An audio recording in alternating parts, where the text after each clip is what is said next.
science technology market in Boston seems to be the center of the ecosystem right now. We have such great companies coming out of all of the great universities, Harvard, MIT, BU, BC, Northeastern. The life sciences market in Boston and Cambridge is changing so that the larger big pharma are making more of a presence in Boston. They're consolidating their spaces.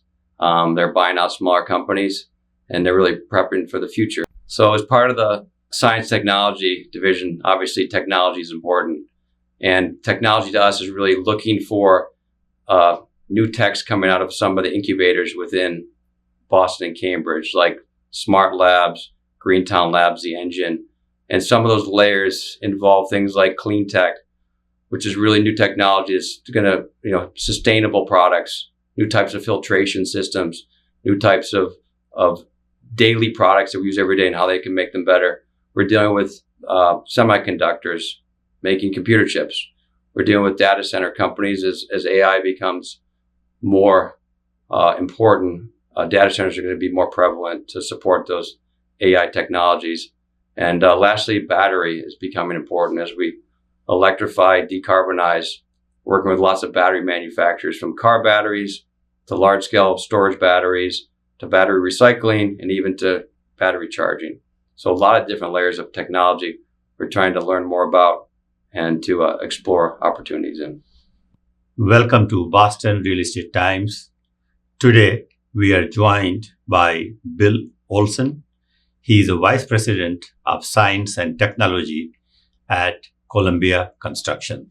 Bill, welcome to our studio. Thank you very much. This is the first time you are here? Yes. Excellent. So looking forward to chatting with you about what is happening in the science and technology market in Greater Boston. Before we start, tell us about you, that how long you have been at Columbia and what is really your focus is on. I have a great sort of background in terms of where I came from to do what I do today. So I started out as a chemistry major, and I have a bachelor's in chemistry. And I went to architecture school and got a master's of architecture and started working in design build in Columbus, Ohio. I moved to Boston in 2001 and got a job with Columbia Construction. I left Columbia in 2005 and returned, sort of a boomerang they call it, back in 2021. I've been working for them for 3.5 years. So altogether, I've been at Columbia about 8 years. Oh, excellent. But now let's first go with the most important thing, which is chemistry and archaeology. So how did that happen? What really suddenly made you change from go to architecture? I guess, you are what you eat, right? My father was a chemist and my mother was an interior designer. Oh, excellent. So I sort of followed both their skill sets and traits to sort of figure out what I could do to make the world a better place. Bill, in Boston, science and technology, these are the big areas. Right. Life sciences, you have medical devices. What are some of the big challenges the science and technology companies face when it comes to real estate, and especially when it comes to building either their interior office or brand new stuff for them? Yeah, I think one of the challenges in the technology group is that a lot of the research and development comes out of Cambridge, Boston, Cambridge, Seaport, close to the institutions that are down there. And I think that the challenge they have is they want to do their small-scale manufacturing close to their R&D facilities, but they want to be able to afford the rents and the buildings and the leases that they have to find. So it's trying to find out, buildings within that range of 20 to 30 miles of their research facilities that they can be successful and keep their employees, but be close to both their sites. Now, what are some of the big complaints they make when they deal with a general contractor? Yeah, we're always too much money, too expensive. So I think it's trying to gain that trust in the CM that they're giving you the best value for what product you want to be successful. End of the day, a facility that does not work is not worth any money whatsoever. So it's gaining that trust to build a facility that has what they need in it to be successful and is efficient with their money. So now, in the context of today, like we know that life sciences market is not doing very good. Healthcare was a stronger market here, but again, with all the funding cuts from FDA, etc. Right. And so what do you think? What is your outlook on this life sciences market and healthcare? Right. So, a few years ago, we rebranded to science and technology from life science to give, we were already doing technology work, but it was done within a life science ecosystem. So we decided to branch out and to do more technology work to sort of have more diversity in the work that we're trying to win in the marketplace. So what we see is, being able to be diverse and being able to have the skill sets to work in all sorts of technology, because now you're working with companies that are doing clean tech, dirty tech, green tech, and all those type of technologies have different infrastructure requirements. So it's important to really diversify your team, diversify your portfolio, that you can be part of that R&D and really do cutting edge stuff, because a lot of the work we have done has not been done before. So we need to be able to have this is absolutely incredible in Boston. Only in Boston, it seems like these things happen that, every time you go, you had the software, you had all these, from time to time, the technologies are just popping up. How do you keep track of all these new tech companies and emerging companies? One of the ways we keep track of it is really reaching out to the incubator companies. There's great incubator companies, from the Engine to Lab Central to Greentown Labs. So we really try and keep in touch with those companies to understand what the new technology is and helping them grow and find their next spaces and understand what they need to be successful when they're not in an incubator, being surrounded by, by custodials that are really looking out what they do. But also, the need for the space, the type of space is very different from the incubators to the companies, who need more than 5,000 square feet of space, right? Right. That's a totally distinct market, right? Yes. Okay. Now, since you mentioned, that the Columbia group together, the science and technology. So what are some of the industries you cover in that under the science and technology banner? So in the science technology banner, the easy part is the science and life science. We focus on some of the big pharma that we work with locally. And luckily, there's a lot of big pharma. Absolutely, yes. You name one, they're here. A lot of new ones are coming to town and creating markets in Boston because they see the talent that's here. The startups are harder to find these days, and so when they get funding back, maybe those will come back. But on the technology side is really where it gets interesting right now. We are working with data center companies, so that's really interesting work with that type of infrastructure, electrical, generator, and it's a clean environment, raised access flooring. We're working with semiconductor companies building computer chips, and we're working with companies that are doing battery, different types of battery, car battery, battery charging, battery recycling, large-scale batteries. Working with right now. Can you talk about some of your latest projects you have worked on, Columbia has worked on? Yeah, we could talk about, we just finished a project right in Cambridge for a company called Astellas. So they're a big pharma, large company, but not a very large Boston presence.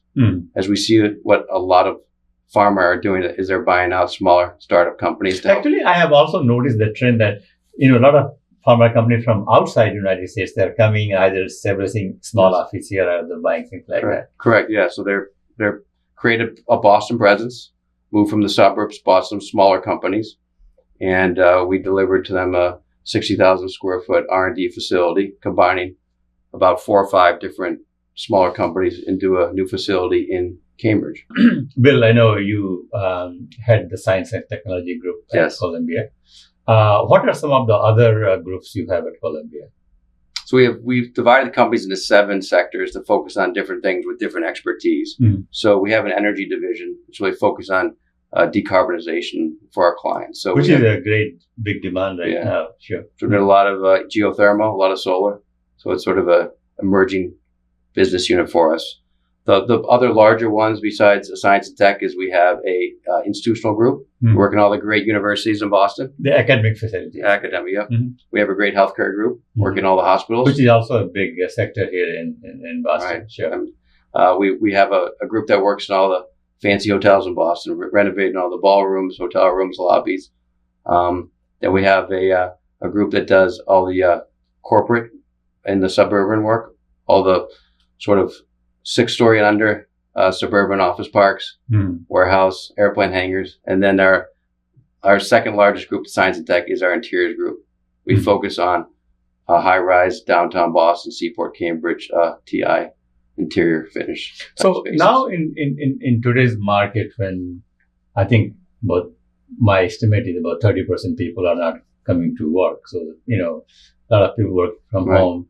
So how is that the interior work demand is there? Is there still something happening there in that marketplace? Or? Yeah, I mean, there's a lot of demand right now. Our interiors group is very busy right now as we reposition buildings to get people to come back to work. The word amenities seems to be a very popular word. What does a building offer in terms of amenities, in terms of fitness centers, restaurants, meeting areas, collaborative areas, pickleball courts, golf simulators. So we do a lot of work helping our buildings repurpose and sort of modernize and become fun places to come back to work. Oh, very good.